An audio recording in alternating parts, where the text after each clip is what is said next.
The piece of claw was the size of Quillen's forearm. It lay in her palm like something shed, something molted, and the human was turning it over with the particular expression of a person who had found an interesting rock on a beach. Serrated edges. Calcium alloy composite. Rated, according to 4 millennia of Goric biology, as structurally indestructible. She held it the way someone holds a broken pen. The Goric stood 3 meters away and did not move. What I am about to describe was reviewed by 3 separate medical boards. I want that on the record before we continue. Stay with this, because I have spent 14 years filing diplomatic observation reports, and not one of them required a medical addendum. This one required 2. 41 minutes earlier, the wristwatch on her left arm was what Quillen noticed first. It was an analog unit, pre-digital by Earth standards, the face cracked across the middle and the hands frozen at 4:17. She wore it on the outside of her warm-up sleeve, which meant it was visible, which meant it was intentional. He logged it as a notation, personal ornament, non-functional, seemingly decorative. He did not think about it again. He had other things to assess. The arena was a standard diplomatic exchange facility, tiered gallery seating, neutral flooring, environmental controls set to intersect atmospheric comfort for 7 species simultaneously. Quillen's observation post was mid-gallery, flanked by a junior Velthari cultural attaché in full ceremonial plating and a Kellanoth signals cadet who had been adjusting and readjusting the thin resonance membranes behind their ears since the moment the Goric entered the gallery corridor. The Goric was called Vethkarik. He was assigned to the exchange as a representative of Predator-class physical demonstration, a prestige role. 3 meters. Thermal hunting vision. Bone claws rated at 340 newtons of tensile resistance, a figure Quillen had read in the briefing and filed away without any particular feeling about it. He had attended 47 of these exchanges. He knew how they went. The human arrived from the south corridor. She was not what he had anticipated. Most Earth representatives arrived with some awareness of how they appeared in cross-species contexts, a kind of careful professional self-consciousness. This one arrived bouncing on the balls of her feet, rolling her neck in slow circles, grinning at the ceiling as if the architectural ventilation system had said something charming. She was small. Not small for a human, small by the objective measure of things present in the room. She looked at Vethkarik the way someone looks at a carnival attraction they are pleased to find is larger than advertised. "Oh cool," she said. "Big guy." Quillen noted this without comment. His frills, which are a personal matter and not relevant to the official record, may have shifted approximately 2 shades toward blue. Vethkarik was not a creature designed for the experience of being assessed. His thermal vision swept across the arena floor in the slow, habitual arc of an organism that had, evolutionarily speaking, never needed to hurry. Everything he had ever hunted had understood the correct behavioral response to his presence. The correct behavioral response did not involve grinning. She stretched her left arm across her chest, held it, released it. Then the right. The cracked wristwatch caught the arena light. Then she dropped into the low rocking stance that Quillen, who had no frame of reference for it, could only describe in his notes as rhythmic. Circular. Inconsistent. Like water that had decided to have opinions. Vethkarik charged. What happened in the next 11 seconds will require some context to understand properly, and the context is this: Earth's gravitational pull is 9.8 meters per second squared. The galactic average is approximately 3.3. Every human being who has ever walked onto this station has been carrying, in their skeleton and their musculature and the quiet architecture of their cells, the accumulated debt of a planet that has been trying to kill them since birth. Sigrid, specifically, had grown up in a district of Sao Paulo where the infrastructure had not been kind and the streets had provided a different kind of education. Her bones were not like other bones. Her grip was not like other grips.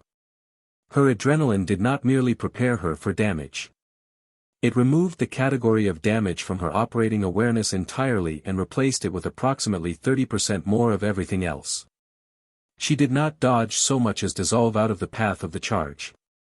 Her foot found the floor. She pivoted. Her hand caught the claw. Her hand caught the claw. Not the shaft. Not the base where it connected to the broader skeletal structure and might have offered some purchase for a grip. The tip. The narrowest, hardest, most structurally concentrated point of a biological weapon that the Goric had been refining, evolutionarily, for somewhere in the range of 60 million years. She squeezed. The sound was not loud, precisely. It was specific. A sharp, dense crack, the kind of sound that registers less as noise and more as information, the information being that something which was not supposed to break had broken.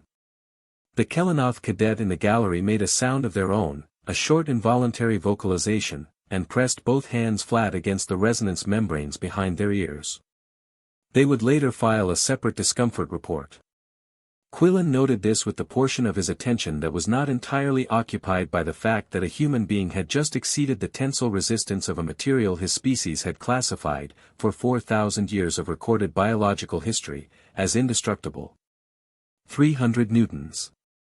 That was the average human grip under standard conditions. The briefing had included this figure. He had read it. He had not found it alarming. Under adrenal activation, the figure climbed to 390. The Goric claw had been rated at 340. He was composing this calculation in his head when the Velthari attaché beside him made a sound like a vault locking in reverse, a series of soft, sequential clicks as their ceremonial armor plates, one by one, disengaged from their locked formation and dropped into the full open position. It was, according to the briefing material Quillen had absolutely read and retained, a posture their species had not entered involuntarily for several thousand years. The body knew things the mind had not yet processed. Vethkarik took a step back. Then another. Sigrid walked toward him. Not quickly. Not with any particular urgency. She walked the way someone walks when they have decided the conversation is over and are simply closing the remaining distance out of politeness. The broken claw piece was still in her hand.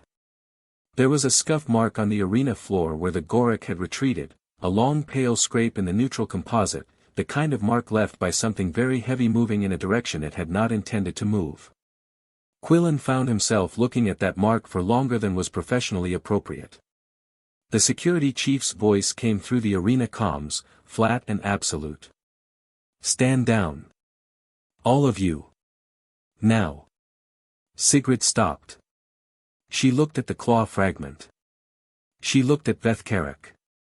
She turned the piece over once, examining the fracture line with what appeared to be genuine scientific curiosity, then held it out toward him with both hands, the way someone returns a borrowed item they have accidentally damaged and are mildly embarrassed about. Vethkarik did not take it. Quillen's frills went indigo. Not the preliminary 2 shades of earlier. The full spectrum. He became aware of this the way one becomes aware of a door slamming shut somewhere in a building, not because of the sound, but because of the silence that follows it. He had published, across 14 years of diplomatic service, a running professional position that predator-class species represented no meaningful threat assessment differential in controlled exchange environments. He was, in this moment, aware of that position. He was also aware that his frills were the color of a distress signal and that his hands had stopped moving over his data pad at some point during the last 40 seconds and had not resumed.